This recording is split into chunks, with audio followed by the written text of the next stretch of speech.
adik-adik, apa kabar semuanya? Perkenalkan, nama kakak Yesi Anissa Pratini. Pada kesempatan kali ini, kita akan belajar bersama tentang tata surya. Nah, sebelumnya, apakah kalian tahu apa sih itu tata surya dan apa aja yang ada di dalam tata surya?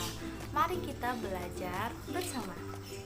Nah, jadi tata surya merupakan suatu bagian yang terletak di alam semesta yang sangat luas. Tata surya ini sendiri terletak di dalam satu galaksi yang disebut sebagai galaksi Bima Sakti atau sering disebut sebagai Milky Way. Tata surya ini sendiri juga merupakan kumpulan dari benda-benda langit seperti matahari, planet-planet, dan benda-benda langit lainnya.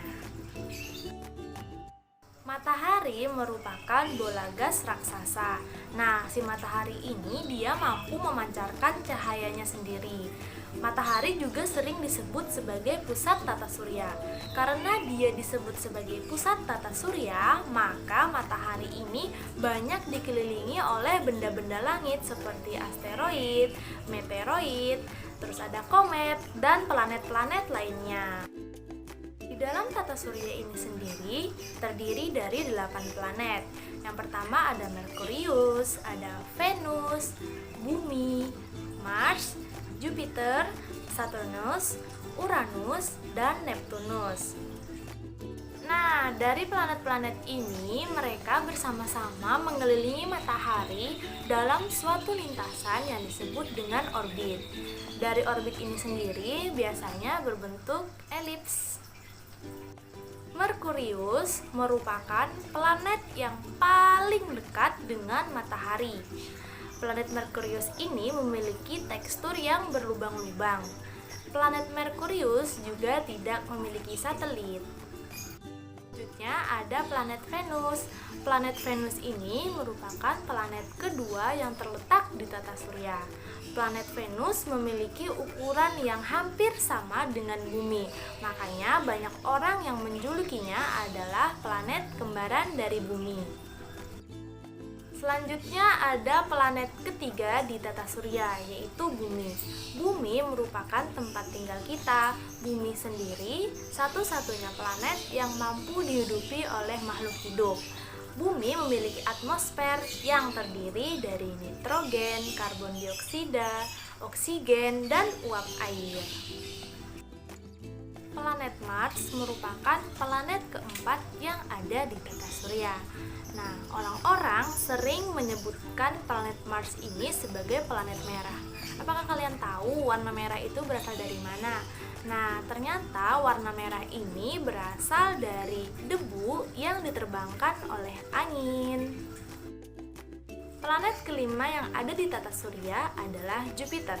Jupiter merupakan planet yang memiliki ukuran sangat besar, yaitu 11 kali lebih besar daripada ukuran Bumi. Nah, maka dari itu planet ini sering dijuluki sebagai planet raksasa. Planet keenam yang ada di tata surya adalah Saturnus. Dari planet Saturnus ini merupakan planet terbesar kedua setelah Jupiter. Nah, planet Saturnus ini memiliki ukuran 9 kali lebih besar daripada Bumi. Orang-orang menyebutkan planet indah untuk si Saturnus ini karena Saturnus ini memiliki 3 lapisan atmosfer yang membentuk cincin di sekelilingnya. Selanjutnya, planet ketujuh yang ada di tata surya adalah planet Uranus. Planet Uranus ini memiliki warna hijau kebiru-biruan. Planet Uranus juga banyak dikelilingi atau diselimuti oleh awan tebal, sehingga planet Uranus sangat susah diamati dari Bumi. Planet ke-8 di tata surya adalah Neptunus. Planet Neptunus memiliki warna kebiruan.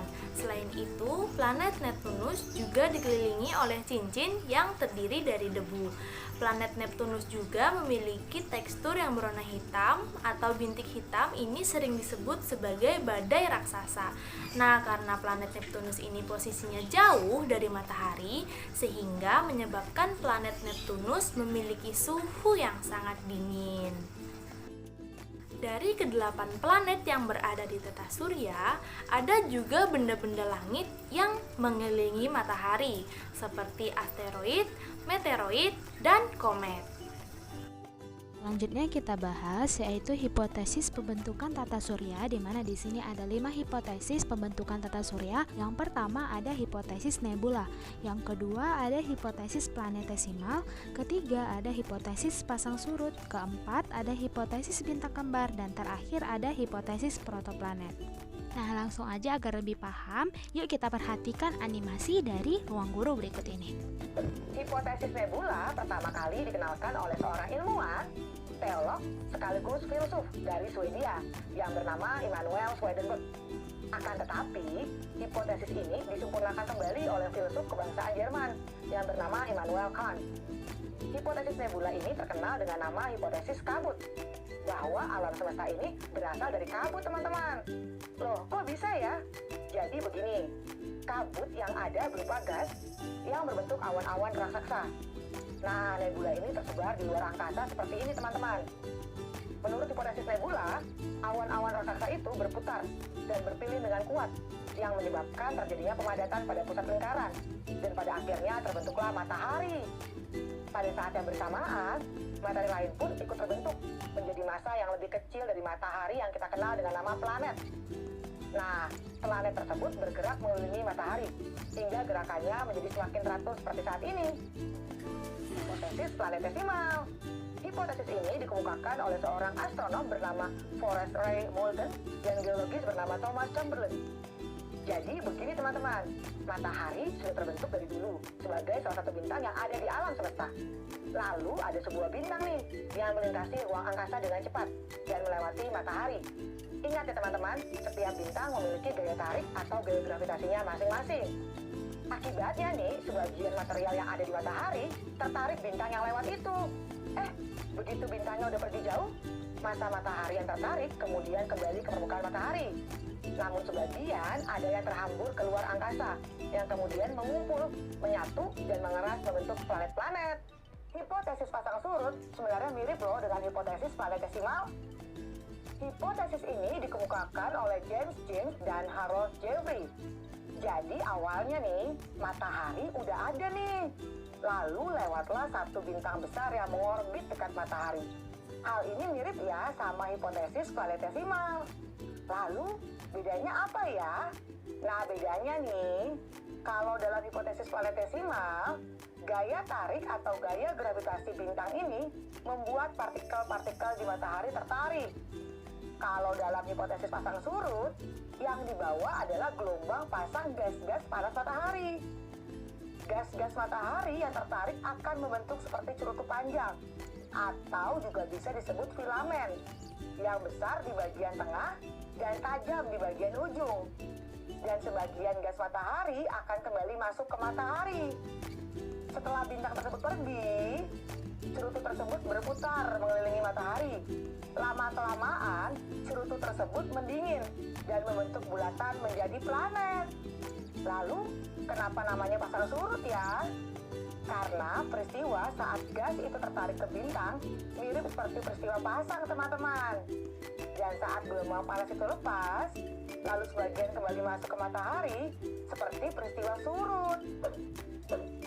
Hipotesis bintang kembar ini ditemukan oleh astronom asal Inggris, Raymond Arthur, pada tahun 1938. Nah, menurut beliau nih, tata surya kita dulunya emang punya dua bintang raksasa. Makanya hipotesis ini dinamakan hipotesis bintang kembar, teman-teman. Jadi begini ceritanya, waktu kondisi angkasa lagi baik-baik aja nih, tiba-tiba datang sebuah bintang. Bintang ini kita sebut bintang ketiga. Wah, mau ngapain ya bintang ini? Ternyata bintang ini menabrak salah satu bintang dan membuat keduanya hancur berantakan. Nah, pecahannya mengambang-ngambang di angkasa dan perlahan-lahan mendekati bintang yang masih utuh. Pecahannya ini lama-kelamaan menjadi planet, teman-teman.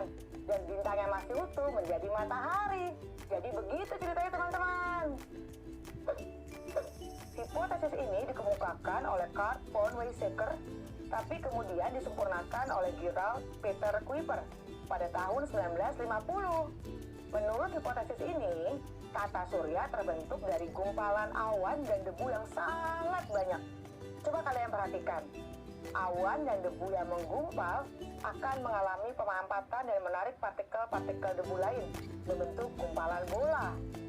Pada proses pemampatan ini, partikel debu tertarik ke bagian pusat awan, membentuk bola dan lama-kelamaan menjadi cakram. Nah, partikel yang berada di tengah cakram saling menekan, lalu menimbulkan panas dan berpijar.